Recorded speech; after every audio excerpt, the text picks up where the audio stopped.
Do you have the chants on your side? On your computer? I don't think so. All right. But yeah, I don't think I have them written down anywhere. That's a that's I all have right. some alternate ones on my computer, but yeah. That's all right. I can we can make do. Can y'all see that? Yeah, yeah. All right. So if you want to put yourselves on mute, we'll go through it and I'll try to remember to scroll. I'm not used to doing both, but we'll make it happen.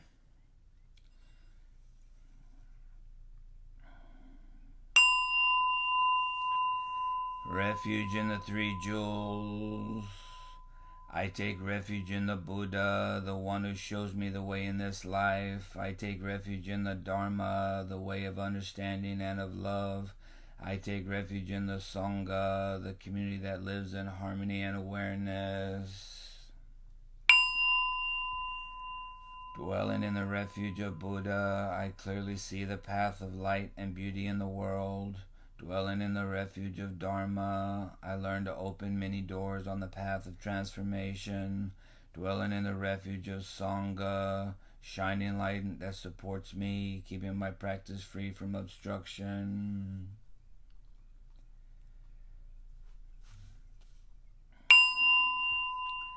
Taking refuge in the Buddha and myself, I aspire to help all people recognize their own awakened nature, realizing the mind of love. Taking refuge in the Dharma and myself, I aspire to help all people fully master the ways of practice and walk together on the path of liberation. Taking refuge in the Sangha and myself, I aspire to help all people build fourfold communities to embrace all beings and support their transformation.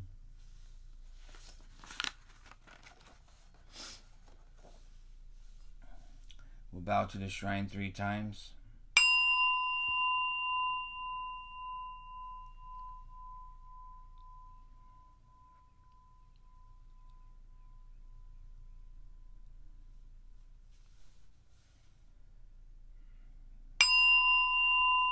Offering of flowers.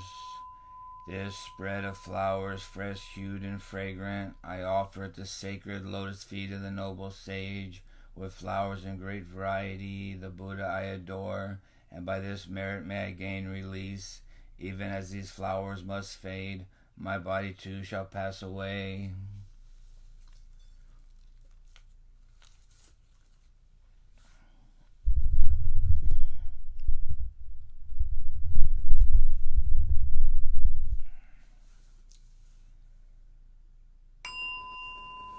Offering of light, with lights brightly shining, dispelling the gloom. Let's try that again. Offering of light, with lights brightly shining, dispelling the gloom. I honor the fully awakened, that light of the triple world who dispels the gloom of ignorance.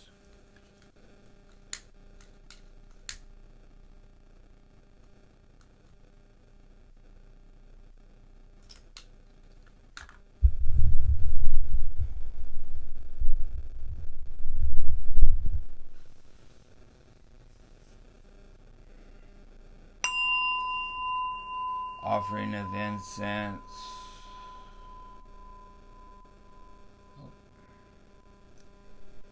Perfumed with infinite qualities, the Tathagata, fragrant of face and form, I revere with incense sweet and penetrating.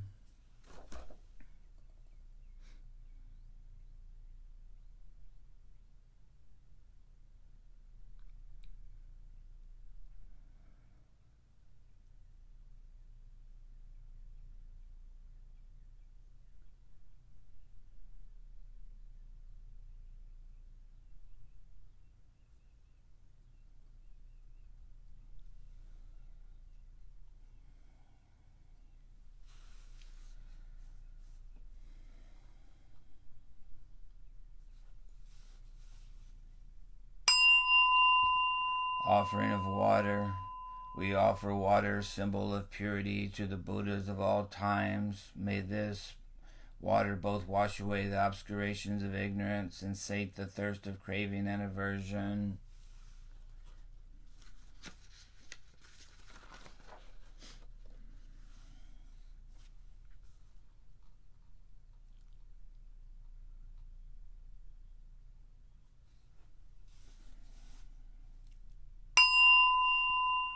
Notes on mindful breathing. Anapadisati is mindfulness on respiration. Ana means inhalation. Anapada means exhalation. Concentration on the breathing process leads to one pointedness of the mind and ultimately to insight, which enables one to attain liberation, freedom, and perfection. The Buddha practiced concentration on respiration before he attained enlightenment, but this beneficial meditation may be practiced by any person irrespective of religious beliefs. We inhale through the nostrils normally, without strain, without force. While doing so, the mind may wander, but one should not be discouraged. When a wandering thought is detected, label it as thinking and return to the breath.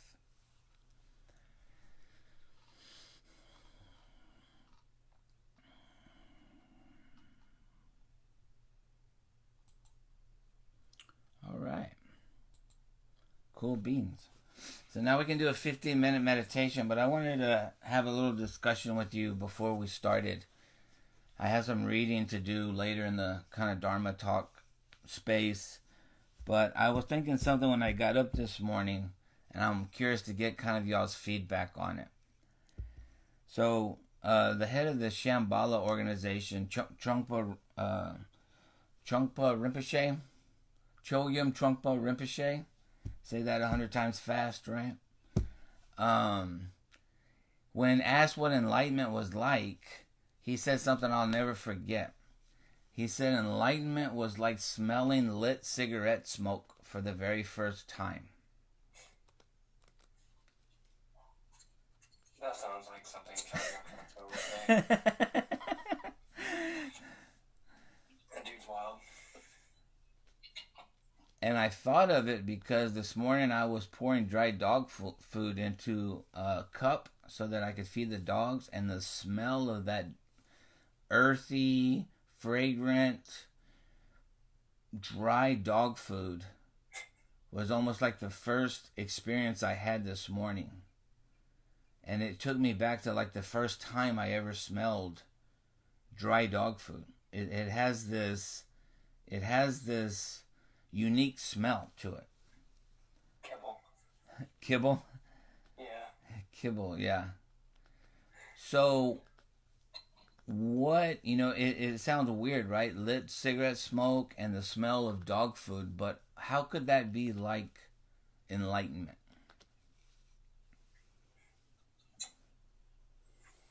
For that matter, you could probably say the first time you tasted a strawberry. Or like this week, there's something called Swiss chard. Have you ever heard of Swiss chard? I never even heard of the stuff. I tasted it for the first time this week. And I ate it fresh, right out of the garden. And my mouth exploded with these flavors that I had never experienced before. It was like nutty and earthy and, bold. And so it was beautiful at my age, 48 years old, having an experience that I've never had before. So I'm wondering why Trungpa would say enlightenment is like smelling a lit tobacco for the first time.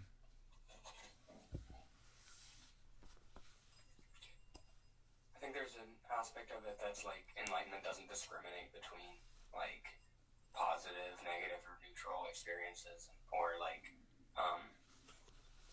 it doesn't have the same like associations that we do. Like it's like waking up to something with fresh eyes. Like I think that's another expression that kind of relates in some way. Like if you experience, I imagine that if you experience something with an enlightened state of mind, that it's gonna be there's gonna be aspects of it that you never noticed before. Because your mind is just that sort of like honed and free of kind of like the burdens of judgment. But that's just what I like imagine. So that quote kind of conforms to my sort of understanding. Thank you, Malcolm.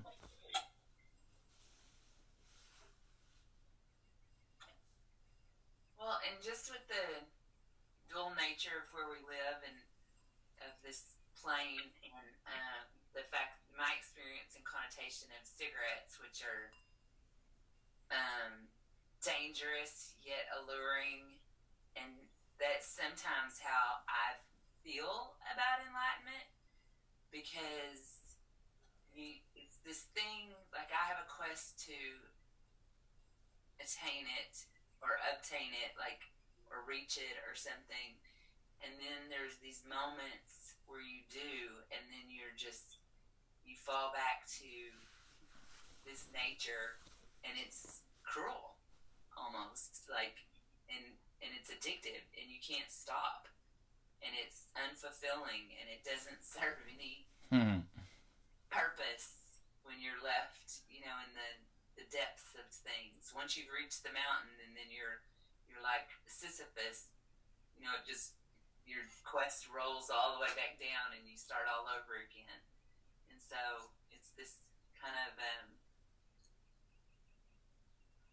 cycle of something that, cigarettes, the cycle. And I love smoking cigarettes, but I don't anymore. So it's one of those things. Pick your poisons.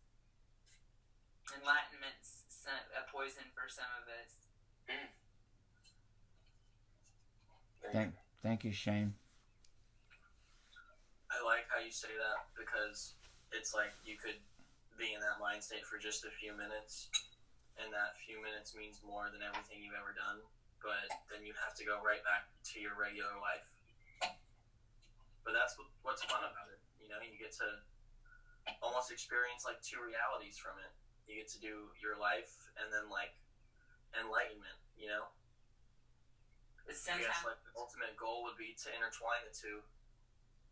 Yeah, because jonesing or chasing the dragon for enlightenment can... Yeah, that's a real thing for sure. Be very destructive. So there's like very much balance where you have to get control over this life and that life. Yeah, you can't spend your whole, your whole day in your body focusing on that, or then you'll never get anywhere in this life.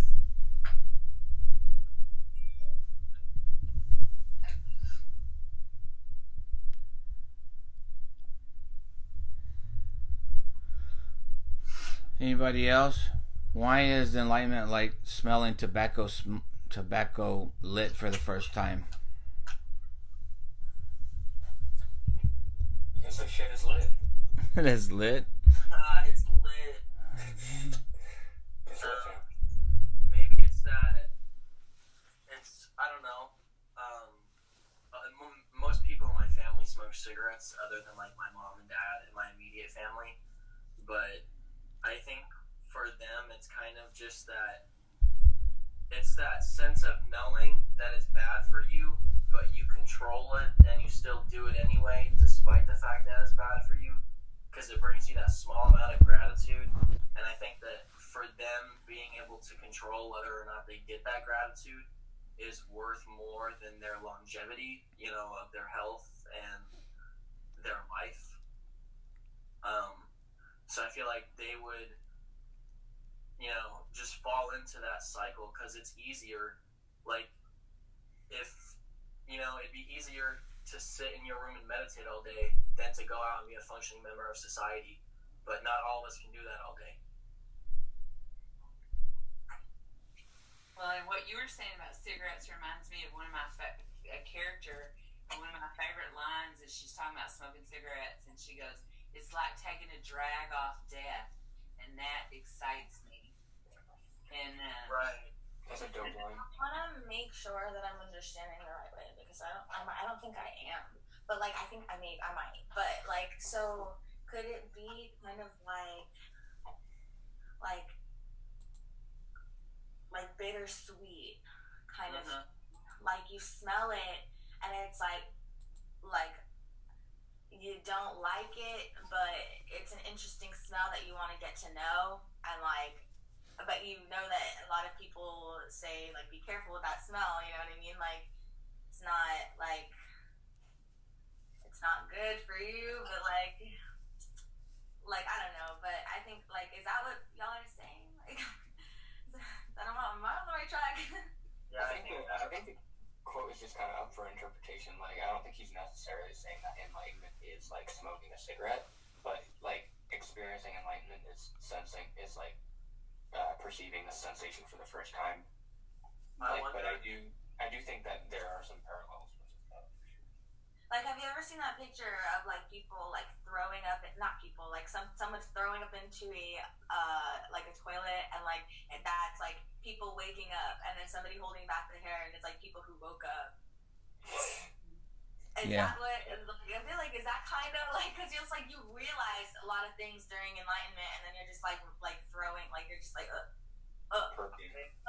think like, maybe it's like I think that going back to the cigarette thing, I think maybe it's like the length of it, because you could, you know, if you're having a very stressful day, you could go outside and smoke a cigarette and have that little break of satisfaction, or B, you could go outside and, you know, meditate and bring yourself back to your spot of grounding.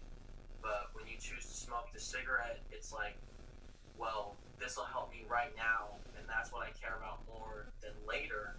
So instead of them trying to be able to push themselves mentally to a spot where they don't need a cigarette, they will just stay in that loop of, oh, I need a cigarette, so I'm going to smoke it. And then they'll have that 5 minutes of amazing peace and tranquility because they have that feeling from the nicotine and the tobacco. But then after that, you're left with what? You know? Yeah. And with me, I don't even make the connection between smoking and the actual cigarette. In my mind, it's like when you're a little kid and your dad lights a cigarette and you smell it for the first time. That smoke, that cigarette smoke. It's almost like a new experience. Just like tasting a Swiss chard for the first time, or smelling dog food for the first time, or any of these things for the first time.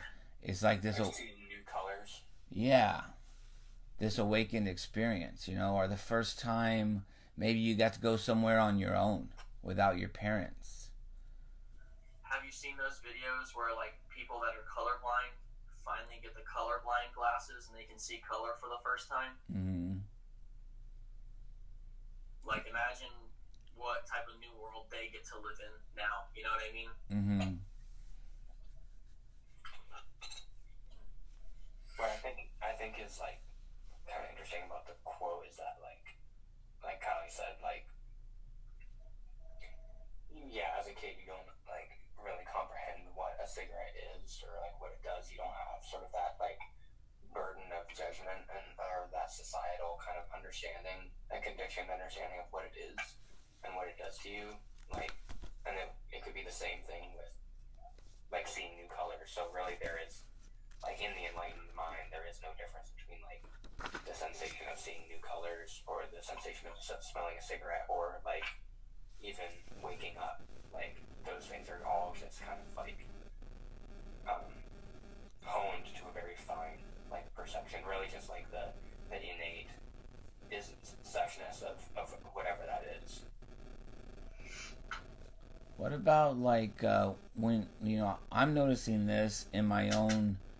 We always talk about bodhicitta, right? That flash of loving kindness and generosity that rises in your heart. I'm starting to notice new feelings when it comes to being sensitive to like aggression. Like last night, me and my wife looked at 3 different movies, and it was like there was so much aggression on screen I couldn't watch it. I told her, I said, nah, let's not watch this. This is like, it just feels too heavy or too aggressive, you know? And so those are some new feelings that are working themselves up into me. I used to not, I could watch anything and not care either way. But now when I see violence or I see somebody acting out of ego or very aggressively, it's almost triggering for me, you know? And so that could also be like smelling tobacco smoke for the first time, experiencing these new feelings that are arising. right? Yeah, and then you have to learn how to, cope and adapt with your new feelings. And you have to figure out, like, why you feel how you feel and what makes you feel that way, and if you like that feeling or not. Mm-hmm. Yeah, because talking about cigarettes makes me want some. You can do it. Oh, I know. I've done it for a long time, but it's just like, it's one of those things where you realize, like, yeah, like, what, it's either an aversion or an attachment sometimes to it, and you're just like, yeah. And then I think, to me, like, part of, you talked about smoking versus meditating, like, I realized the breathing was, like, deep breathing into my lungs, and I realized, oh, I can do that without a cigarette. And Yeah, I know exactly. Really gives you the calming feeling when you're all stressed out was the breathing. So, yeah. But I do love the smell, and that was the thing. It's like I've never not liked the smell of a burning cigarette. You gotta be yin and yang, because if I smell a cigarette, I want to vomit. Well, it's getting better with me now because of all the crap they put into them. Right. That, like a real just tobacco cigarette. Oh my god. Yeah. So let's not get too far off on the topic of cigarettes. Okay. Well, ultimately, like I think it's illuminating, like, the fact that enlightenment is, like, someone can ask the question, what is enlightenment like? And the person has to give an answer like that. So that's like Zen, right? In Zen, they constantly say the master never tells you what enlightenment is. You ask the master, what is enlightenment? And he'll say, the dog is barking on the hill. The flowers smell beautiful. Because language is inadequate. Someone is knocking at the door. That's very true. You could have every word in the world and you can't describe it. But they talk about, in Zen, they talk about beginner's mind. Everyday beginner's mind. Everything is fresh. Everything is new. Being here, present in the moment, experiencing it for the first time. And that's why I think the Zen masters are saying, what is enlightenment? They say this cup of tea. Yeah. What is enlightenment? This conversation. Because if you're What is present, enlightenment? yeah. Which side of the door did you leave your shoes on? Right. Because if you're here now and you're experiencing this moment, then it is as close to awakening as you can get. Hey, Kylie. Yeah. I had a really interesting question that I wanted to ask you while we're, on the topic of, like, meditation and everything. I had found this thing that the CIA had released a long time ago that confirms, like, their ideas of transcendental meditation and, like, biofeedback and a lot of the things that we talk about, manifestation and a lot of those things. And it's been, like, confirmed by the government in documents. And it's just mind-blowing. I'd love to send you, like, the link if you want to read about it. Sure. There's all kind of things that we don't know about our potential,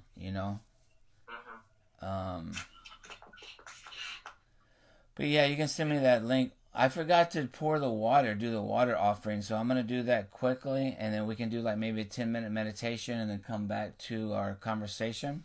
Does that sound good? All right, so I'm not gonna pull it up on the screen right now. I'm just gonna do the chant. Offering of water. We offer water, a symbol of purity, to the Buddhas of all times. May this water both wash away the obscurations of ignorance and sate the thirst of craving and aversion.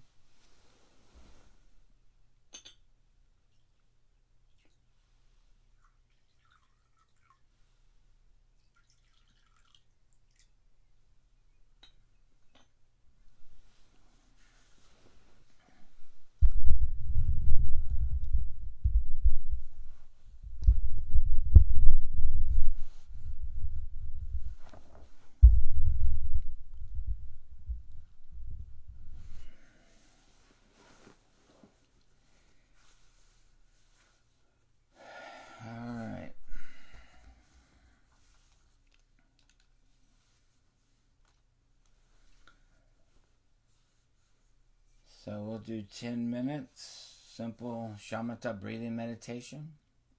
If I feel inspired, maybe I'll do a guided aspect to it. Not sure.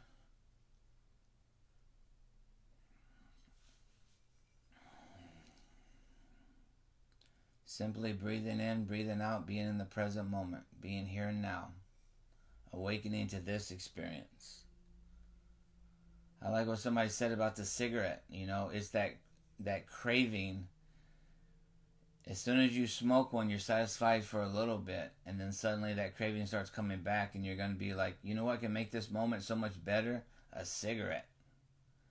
And then after you have that cigarette, about 30 minutes later, you're like, you know what can make this moment even better?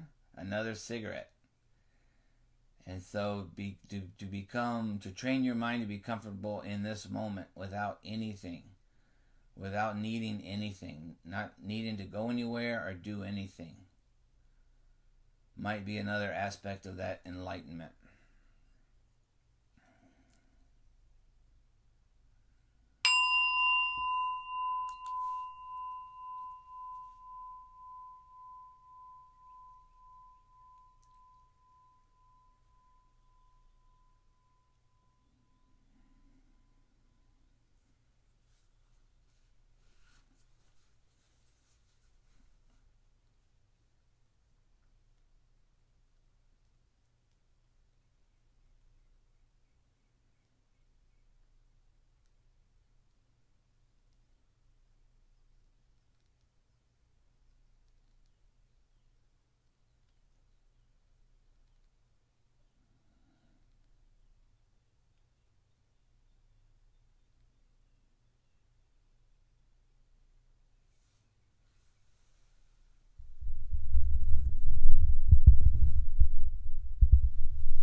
How'd that feel?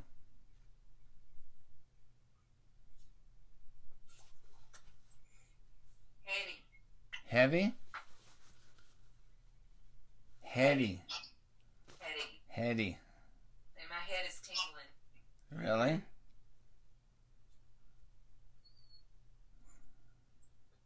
I felt pretty present for my stream of thoughts that was coming through. I didn't feel like I got too carried away, which was nice. Felt pretty grounded. It's nice to be able to have thoughts pop in your head and just be like, oh, it's okay, I can think about that later. Yeah, for sure. And like, even if it runs its course, it's like, it's not like oppressive. Right, yeah, like as long as I focus on my breath, the thoughts will pass, you know, and I feel like that's like a lesson that we can do anywhere. Actually, like just the other week when I was leaving San Antonio, I had hit my elbow on a chair and I like almost blacked out. Like I got really pale and I felt my vision like starting to fade and code over as black. But like my mom and my dad were in front of me and they were starting to freak out and that was making me freak out. And I was like, guys, please just breathe and go slow. Like the more you panic, the more I panic.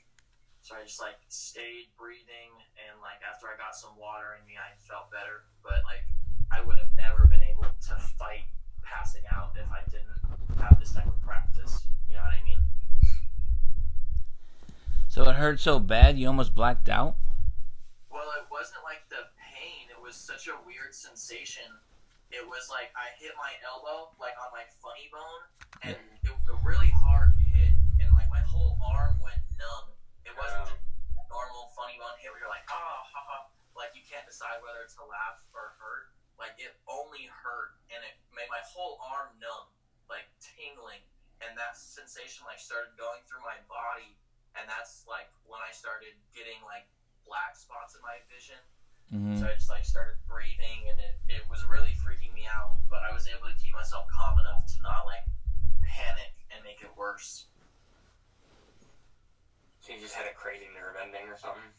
Dude, I still don't know what it is. My mom is a nurse, and she thinks that I had, like, low blood sugar, and then, like, I hit my elbow, and it just, like, was a chain effect. But I think it was me hitting my elbow, bro, because I've never had anything like that happen in my entire life. Yeah, that's crazy. I believe it, though, for sure. Like, I mean, I've, like, lost consciousness before, and this was, like, tunneling out. Yeah. You know? Yeah, that's bizarre. It's cool that you can kind of like, if you have just even like a very limited amount of control over your mind, you can do a lot.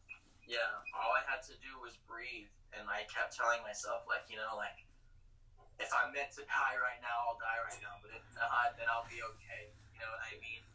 Yeah. Well, we're glad you didn't die, Jeremy. Oh, I am so thankful that I am still here. So, on his tombstone, Jeremy died from hitting his elbow. Hitting his elbow. Hit his funny bone. Died from funny bone. Broke his funny bone. Me and my mom figured this out. It's called your funny bone because it's your humerus. Ba-dum-bum-bum. Oh boy. All right, so hey guys, in your head, you know that's funny. I put on the little advertisement for this thing. Is the world really falling apart? Or are we just experiencing change, right? So the Buddha said that, you know, the world is suffering. And I hear a motorcycle. Somebody's on a motorcycle. Oh yeah, I'm sorry. That's all right. It's a problem. So one of the things that causes suffering is that everything is changing, right? Buddha said that 2,500 years ago. We can't depend on anything. There is no solid ground to stand on. There never has been, never will be, you know, in the physical, right? And so the world itself is always undergoing change. We are always undergoing change. everything is always in flux. And so not having something to depend on, if you are attached to that, it can definitely bring suffering into your life, right? And so we have, yet another, so for various times on this planet, there's been everything from smallpox to Ebola to COVID to everything going back, as far as, huh? Corona, yeah. And then now, there's other things happening in the world, right? But what it amounts to is change. We have to adjust our lives according to this new reality, right? And so for some people that are clinging to the old structure, it's going to feel like suffering. To people that can let go and adapt to the changing status of the world, it may look very optimistic. It may not feel like suffering. It may feel like excitement, And so I just wanted to read this thing because I think it's kind of funny. This is what some Buddhists were talking about 1,500 or 2,000 years ago. It says, besides thinking of our own suffering, a thoughtful person should think about the spectacle of the misery and folly of the people around them. They are foolish worldlings, deluded by ignorance. They are attached to sensual pleasures and enslaved by egotism, pride, false opinions, lust, hate, folly, doubt, craving, and evil imaginations. They are without refuge and protection and have no haven for rest. They are blind and there is no one to guide them. They are traveling through this jungle of painful existence and towards the precipice of the 3 states of woe.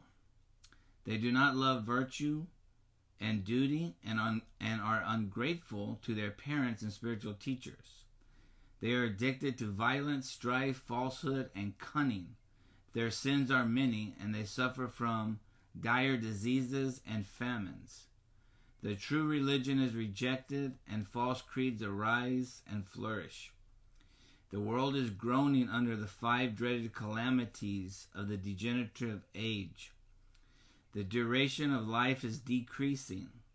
The living beings are degenerate, their sins and passions increase, and their wrong views increase. The great eon itself is nearing an end. Such is this terrible situation in which the world finds itself. Reflecting on this sad state of things, one should resolve to become a bodhisattva in order to help and save all creatures. Such pity, mercy, love, and compassion are at the very root of the thought of enlightenment.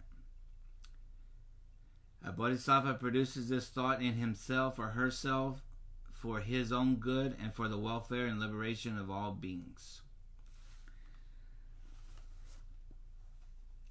So I just think it's interesting, that 2,000 years ago, they were saying that the world is an evil, dark place, that people aren't getting it, that people are selfish and have wrong views and wrong attention, and famines and diseases are increasing, and the end of the age is nigh.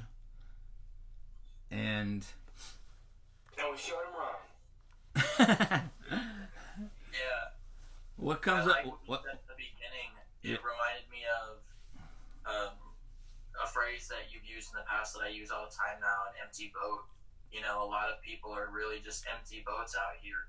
They're not only are they not awake, but they don't even know that they can be awake. Like, they're so asleep and so obsessed and attached to this societal complex that we have of, people are supposed to wake up and go to work and then come home and then take care of their kids and then love their wife, and that's it. That's your life. You don't really get that spiritual freedom or independent time. They're just all empty boats. So I want to clarify that because I've heard you bring that up before. So in that teaching, an empty boat, you are an empty boat too, and so am I, and so is everybody. And that is the fact that in Buddhism we don't believe in an eternal soul that like is going to be judged and sent to heaven or sent to hell or any of those things. Whatever God is, we are. Whatever the universe is, we are. Whatever Dharmakaya or Dharmadhatu or whatever that thing is, that is does the source of it all, that's what we are. So when they say an empty boat, we mean that there's no Kylie, there's no real Kylie or Jeremy or Malcolm or anything in these bodies. It's whatever it is, source energy or the universe or whatever. You know what I mean? Of wisdom. Right. I understand what you mean, but what I was trying to say, like, I feel like people that practice their spirituality, you know, like, for instance, us, like, say Malcolm, like, Malcolm's body, yes, is an empty boat, but Malcolm's kind of woken up a little bit to his spirituality. So Malcolm's at least in his boat in an aspect, you know what I mean? Like, his body is an empty boat, because if one day his soul will leave his body, but at the current moment, Malcolm is, well, his spirit, I know his spirit's name is not Malcolm, but in his body, he's Malcolm. Okay. Well, I think what you seems like you're kind of like getting at is like that we're kind of more where we actually are, right? Like empty and inherently empty on a certain level. Like maybe none of us have really had that quote unquote ultimate realization of emptiness, which is pretty profound when it comes to spiritual experience, but you can at least comprehend it and begin to come to terms with it. And I think that's kind of the perspective of that those ancient Buddhists were writing in saying that there's nothing much we can do about the outside world. You know, it's a degenerate situation, but what we can do is address our own inner world. Exactly. We're in control of our own boat, whereas like when I said, you know, other people are an empty boat, it's like they're just letting other people steer their boat for them. They're not trying to take control of where they're going. Thank you, Jeremy and Malcolm. Anybody else have any thoughts about that? So let me ask you a question. Does this sound kind of judgy though? Where it's saying that everybody is a foolish worldling, they all suffer from deluded by ignorance, that they chase false pleasures, they're enslaved by ego, pride, false opinions, lust, hate, folly, doubt, craving, and evil imaginations. Maybe just in the beginning.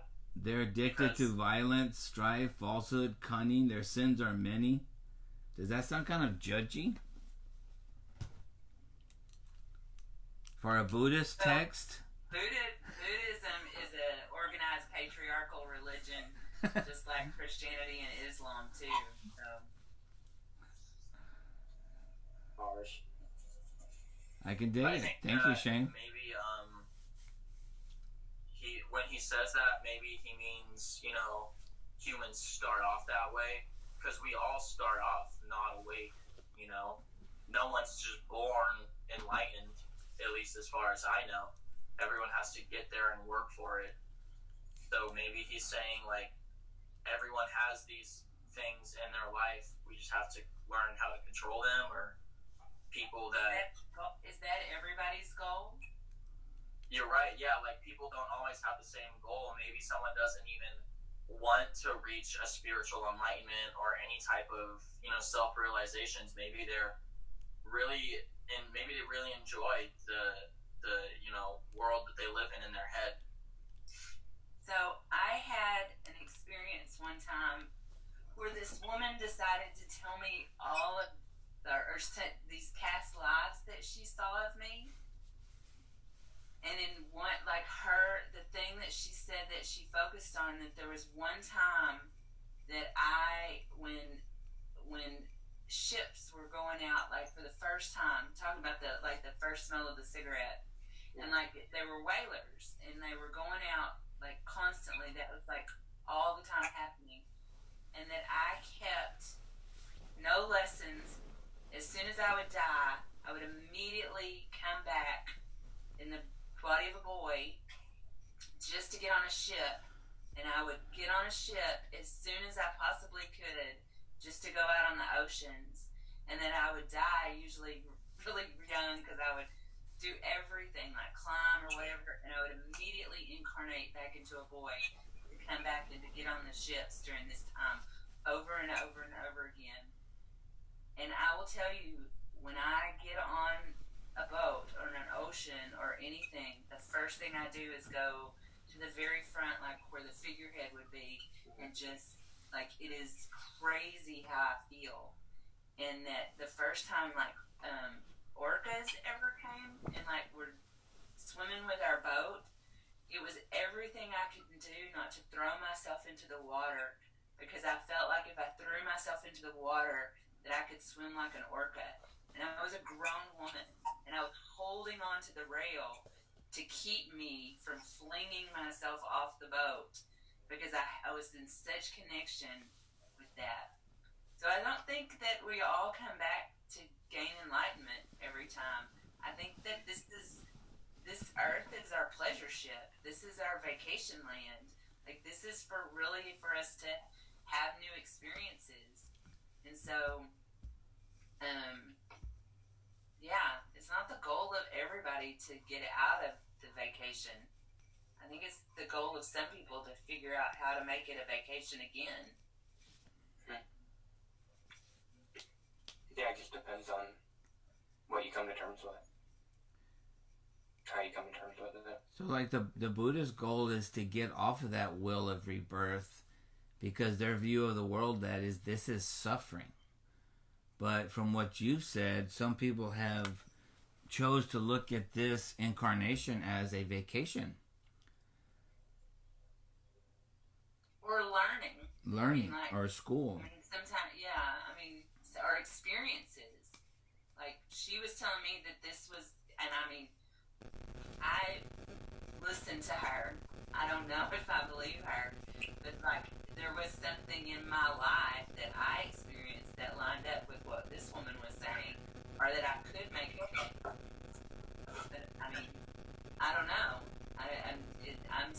I'm not saying for certainty of anything, but I don't feel like everybody. I don't think there's one purpose that everybody on Earth is trying to achieve at the. I think it's hubris to think that we're all here to gain enlightenment. Yeah. I think Everyone that has different intentions. on their own timeline.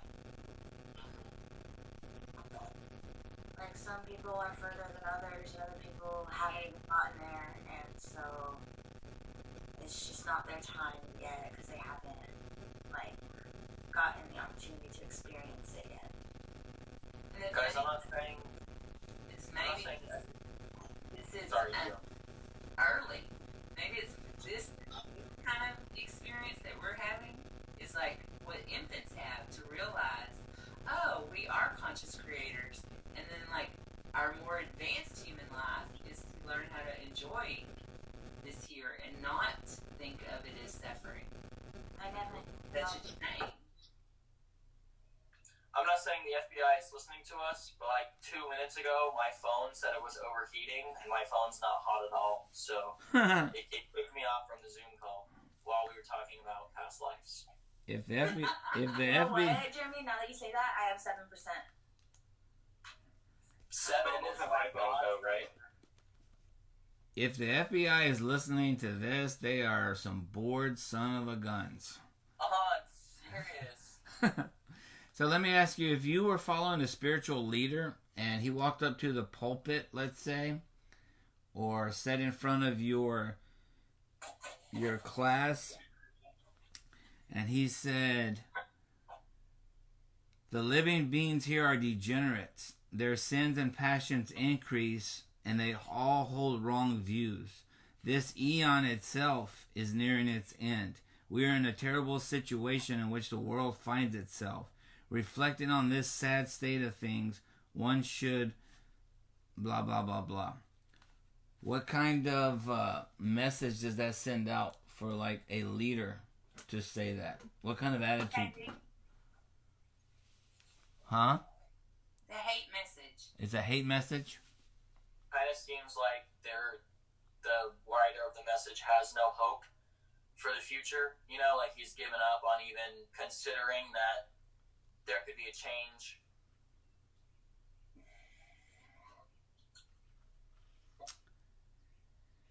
Yeah, I don't know. It's just like I say, I'm having these new feelings that are arising, right? And so sometimes even in Buddhist texts, I'm getting like this negative or aggressive feeling, you know, where it's kind of judgy.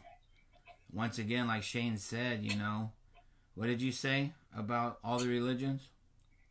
I said Buddhism is a patriarchal religion, just like all the other ones. Do you want to go into a little detail about that? What you mean by that? Well, I mean, has there ever been a female Dalai Lama? Nope. Okay. And I don't know if this is true, but I heard this, Kylie, that Siddhartha left to go find enlightenment during the birth of his child. Before the birth of his child. And he couldn't even handle a birth of his child. Like, he abandoned his family, abandoned his wife and child. Like, yeah, it's definitely male issues around the divine feminine that spark a lot of these major religions that encompass the world, and they're not about Mother Earth. They're not about the natural cyclical nature of life and death and birth, and it's messy, it's chaotic here, it's not pretty. It's a plane of duality. So yeah, we can come to the point where we realize that we're spiritual beings inhabiting the physicality of this earth structure that's our bones and flesh and blood and stuff, but that we're here for that. That's why we're here, is to inhabit this and feel what this feels like and to have this experience. And it is going to be a cycle of life and death, of change, of chaos, of unexpected things, but it doesn't have to be suffering of those things. It's just the realization of expectation of loss, of expectation of hunger, and then how do we, the only thing that we have any control over is our reaction to that. And so when you see suffering, do you seek to perpetuate it? Do you seek to say, well, I got mine, you grow up and get yours? Or do you go to that person and say, can I help you alleviate your suffering? Can I show you this way? And you don't have to believe what I believe for me to give you a piece of bread or a place to sleep or water or whatever.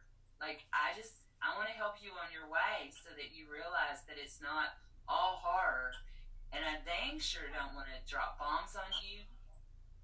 I don't want to make you sick. I don't want you into forced labor. That's the antithesis of life. Absolutely. And so that gets down to, you know, the basis of what could possibly be the true Dharma or the true teaching or the universal teaching, and that's love. How can you go any deeper than love? Do you think that, well, this is kind of unrelated, I'm sorry if it's off, well, I mean, it's on topic, but I was watching this TV show, and,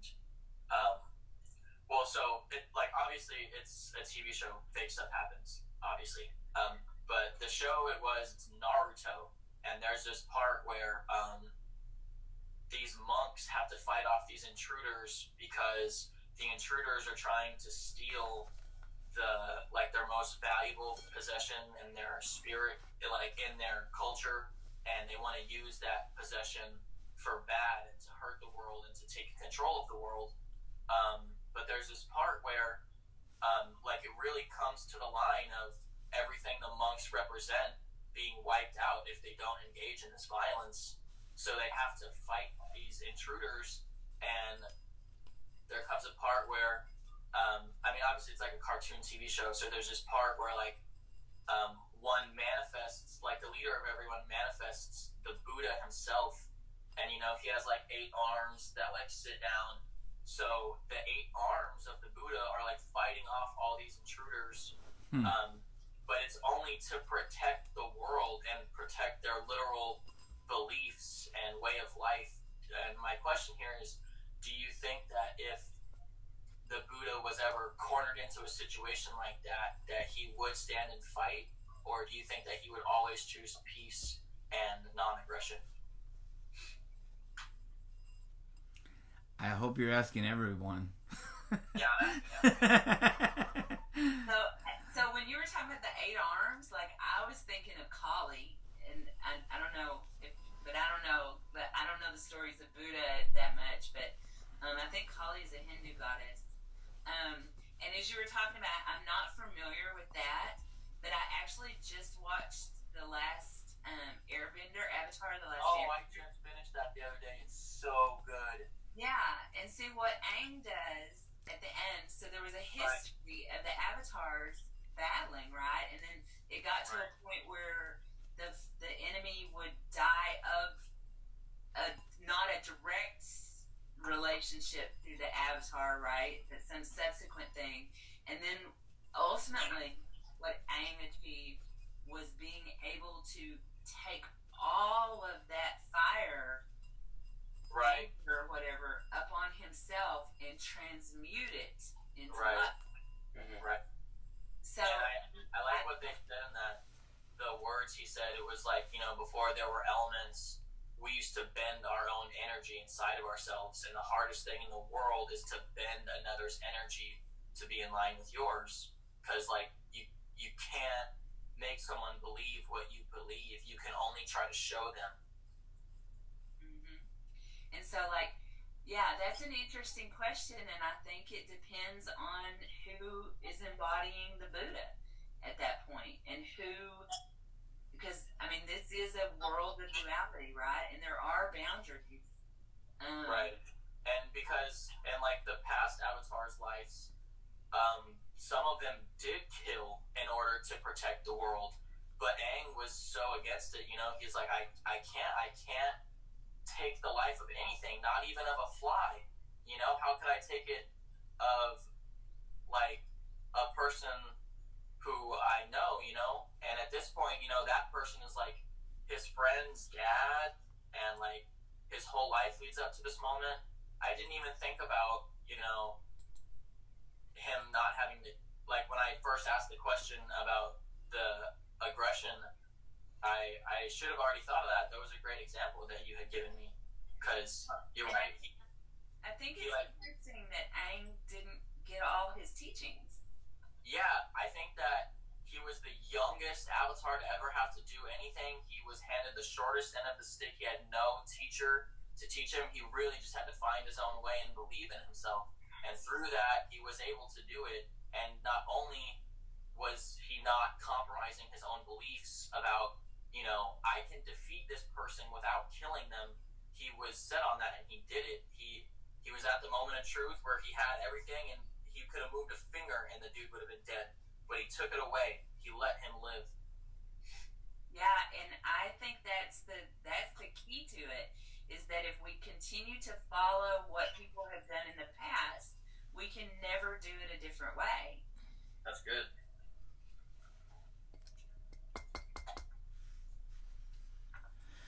And he had helpers come find, when he went off on his own, and he would get himself stuck in these weird situations, and then you with the turtle lion and like the turtle lion is super crazy. It's like, yeah, it was definitely about the innocence, like coming back to your innocence of nature, and like, I mean, we learn you have to be taught racism, you have to be taught misogyny, you have to be taught to hate somebody for doing what they love or being who they are. Yeah, you have to be taught religion. You have, which is a lot of hate. I mean, there's a lot of consequences and negativity in that. Yeah. I guess another question I could have along that debate would be, Kylie, I don't know if you've ever seen that show, The Last Avatar. Mm-hmm. So there's parts in it where it talks about, basically what it is in a way is like the Avatar is kind of like a Buddha of the world in a way, like he gets reincarnated through different people and he has different missions to keep the world in peace throughout time. So, do you think? Wait, where am I going with this? I'm sorry. There's a lot of talk about it. Is when he reaches this avatar state, which I kind of interpret as like enlightenment, which is where you're in connection with every single other thing in the universe, all of the cosmic energy that is available to you.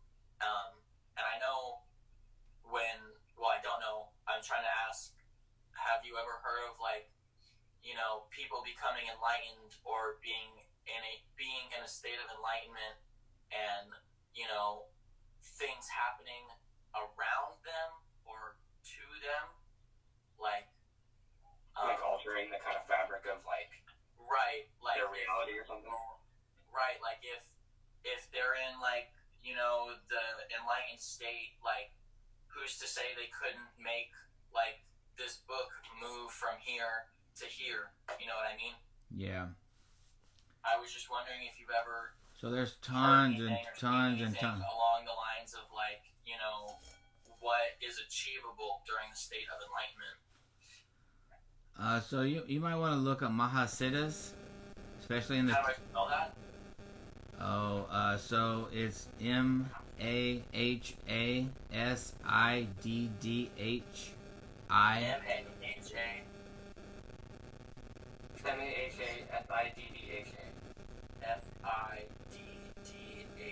Okay, thanks, man.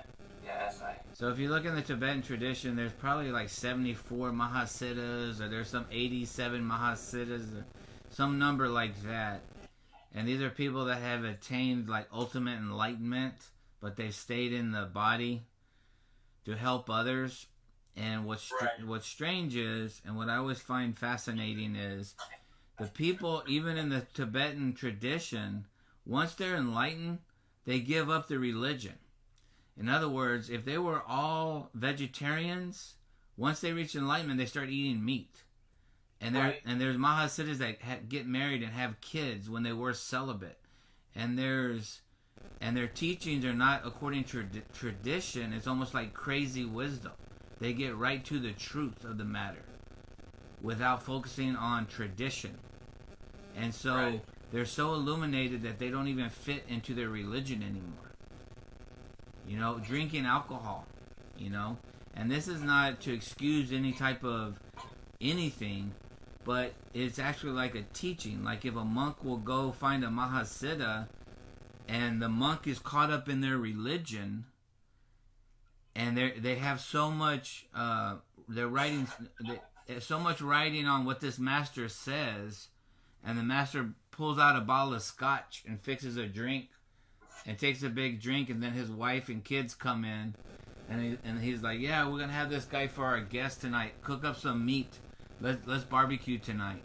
And the monk is going, what in the hell? I traveled 2,000 miles to meet this great Buddhist Mahasiddha. He's drinking liquor. He's eating meat. He's married and has kids. None of this fits with my conception of what's supposed to be Buddhism or religion, Right. And that I wonder if they're too fixated on the idea of it, like they're like the monk who's so he thinks his master and the written words are the only way to achieve it, but the person who became enlightened realizes that once you just accept that the only thing that matters is what you make matter, and you realize that you can eat meat and you can drink alcohol. You just have to do it in moderation. You know what I mean? You can or can't. You can have attachments to anything. And it's the attachment to the thing that causes the problem, right?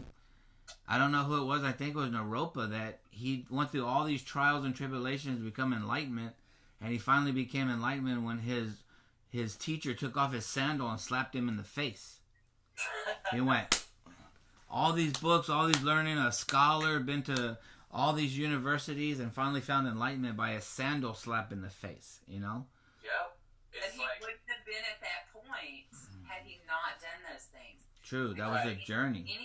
You have your own path. Yeah. Right. There's no one who can put a path before you that brings you to this place. And no one can make you choose a path to go down. People can definitely influence you, and people can put you into positions, but you always have the choice whether you continue or whether you don't give it any energy or anything,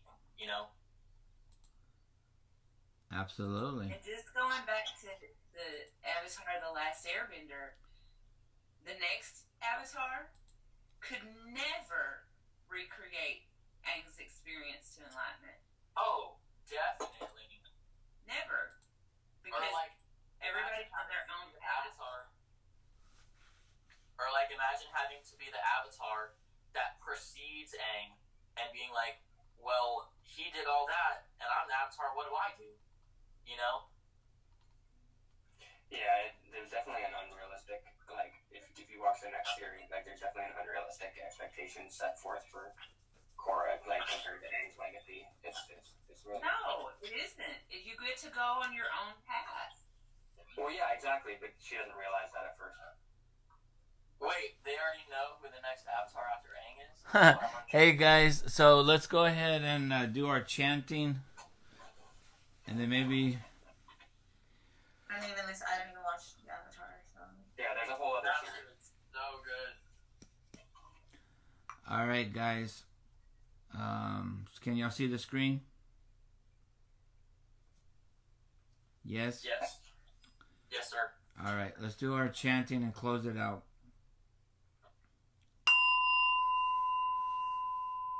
Contemplation of the 10 perfecting qualities. May I be generous and helpful. May I be pure, virtuous, and well-disciplined. May I not be selfish.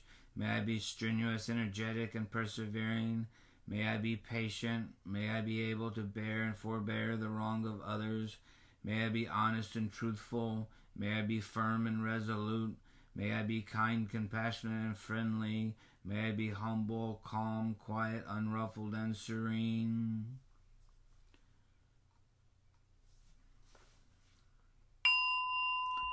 Discourse on loving kindness. Just as a mother would protect her only child even at her own life's risk, so let everyone cultivate a boundless heart towards all beings.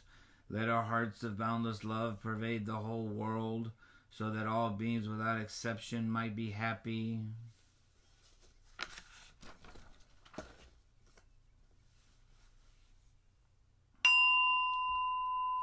Closing dedication of merit. If I have attained any merit by the result of this practice, may it be accredited to all beings everywhere. May they find the source of suffering and extinguish it. May they find the source of happiness and increase it. May all beings dwell in ultimate unalloyed nibbana. We'll bow to the shrine 3 times.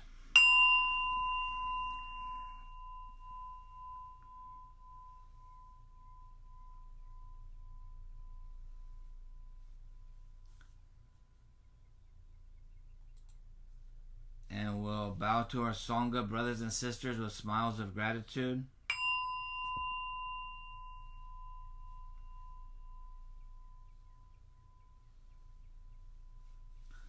Final bell.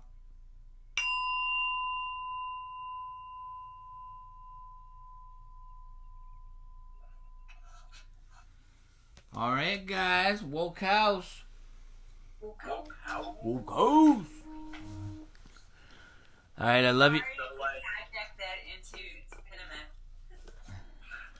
No, that's fine. I think it was a great, wonderful conversation today. I think we got a lot of good topics in.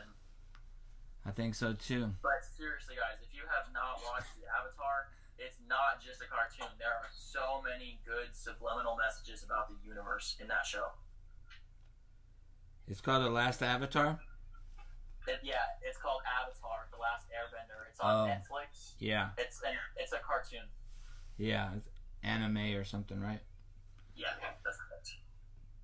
And you look up Mahasiddhas. I will. I have it written down. Look. Yeah. There. Now I know how to spell it. Yeah. Yeah, there's some really deep teachings there with the Mahasiddhas, how they broke from tradition. And they're venerated, and yet when somebody else breaks tradition just a little bit, sometimes there's huge judgment against them. Right. But anyway, that's a whole nother conversation, guys. I love you. Have a good Saturday. We'll see you next Saturday. Woke House. Namaste. Namaste. Love you guys. Have a good day. All right. Bye. Bye, everyone.